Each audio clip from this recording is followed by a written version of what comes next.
Assalamualaikum warahmatullahi wabarakatuh. Selamat pagi anak-anakku semuanya. Berjumpa lagi dengan Ibu Era. Pada kesempatan hari ini, kita akan belajar mengenai zat tunggal dan zat campuran. Perhatikan penjelasan Bu Era ya.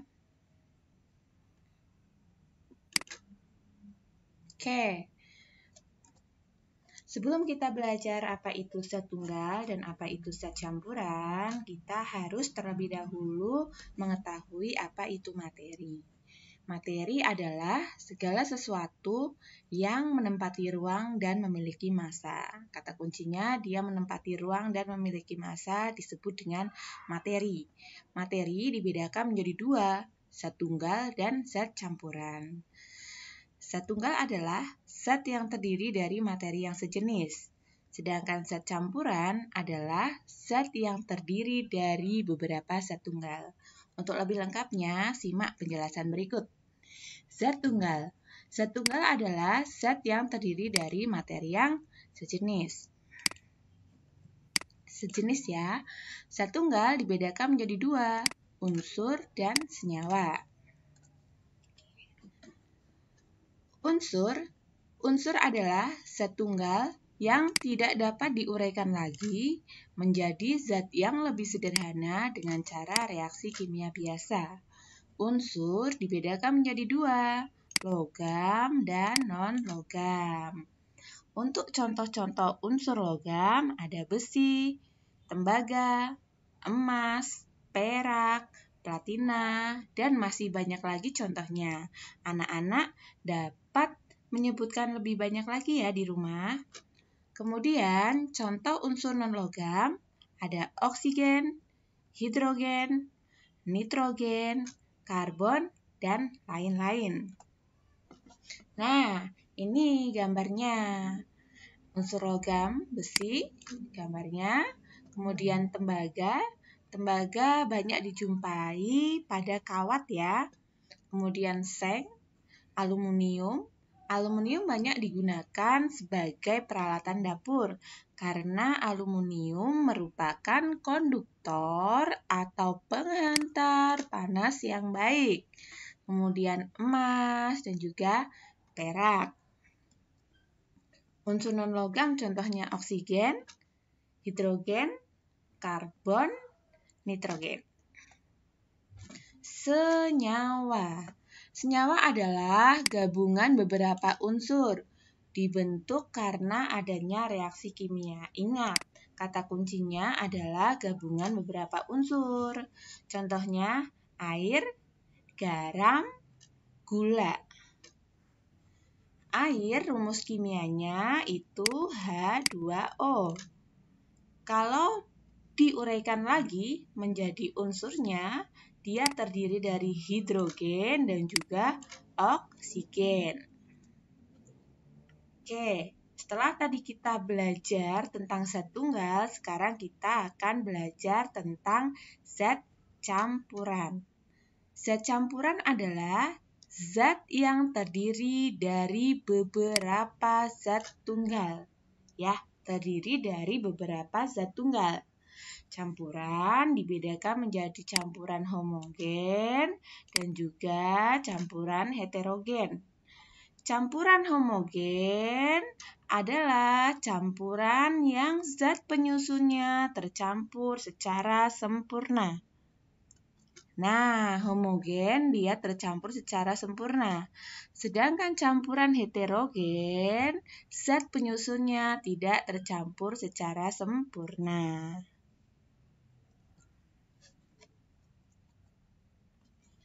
Campuran homogen atau biasa disebut dengan larutan, ciri-cirinya yang pertama, zat penyusun tercampur secara sempurna. Yang kedua, zat penyusun tidak dapat dibedakan lagi atau sudah tidak terlihat.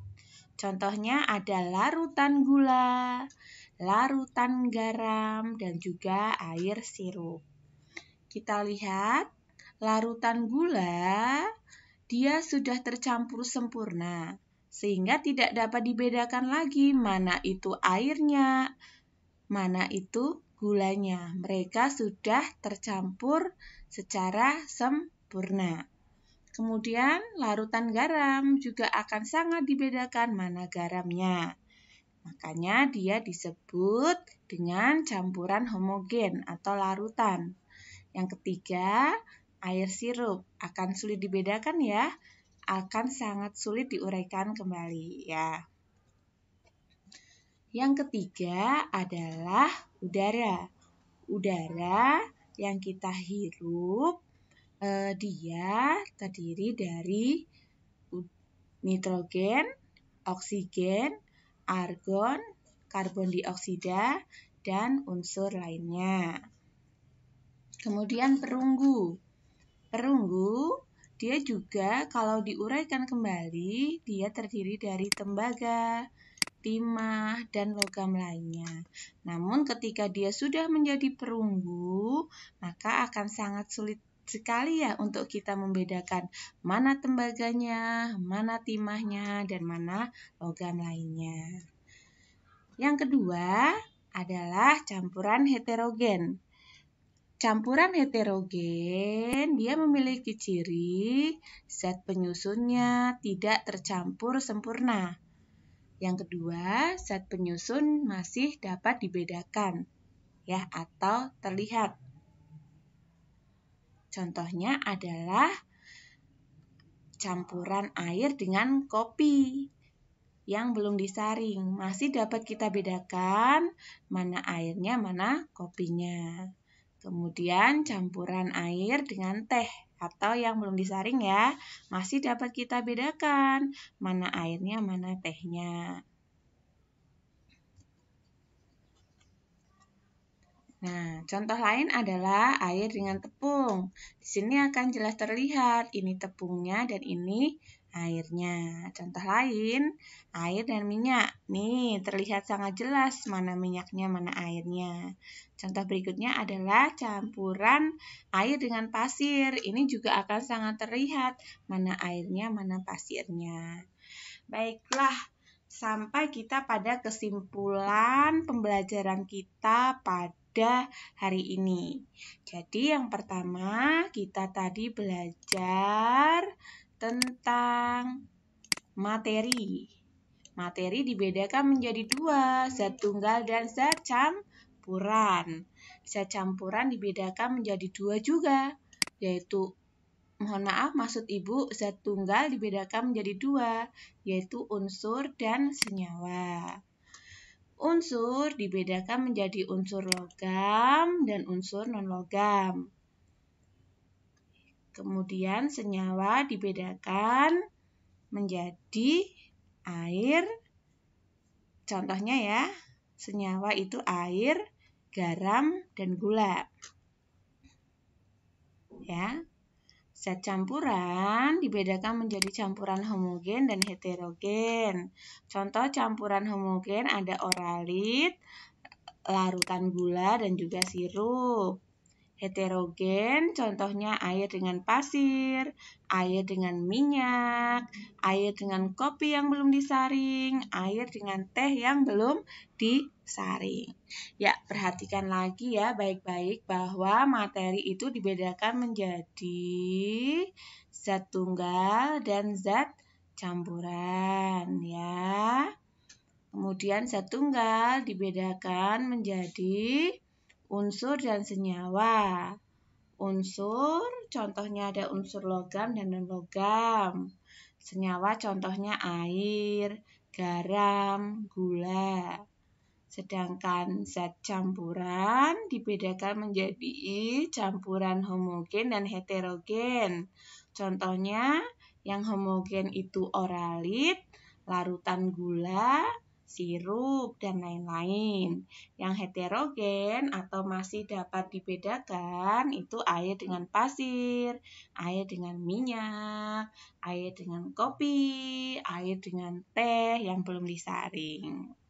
Nah, demikianlah pembelajaran kita pada hari ini. Jika ada yang ingin ditanyakan, anak-anak dapat menghubungi Bu Era ya via WA atau via telepon. Oke,